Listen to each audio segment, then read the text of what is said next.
Pangulong BBM sinaksihan naman ang pagpirma ng 3 kasunduan sa kooperasyon ng mga kumpanya mula Pilipinas at Japan.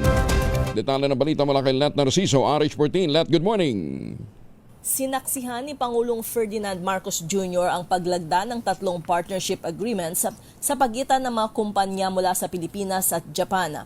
Ayon sa Presidential Communications Office, ang mga kasunduan ay may kaugnayan sa pagpapalawak ng kooperasyon sa digital finance, smart cities, infrastruktura at iba pang proyektong makatutulong sa mas maraming Pilipino.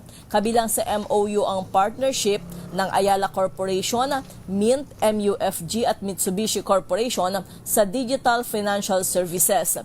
Lumagda rin sa kasunduan ng Ayala Corporation, Globe, Mitsubishi Corporation at KDDI para gawing mas epesyente, connected at sustainable ang urban services sa lungsod.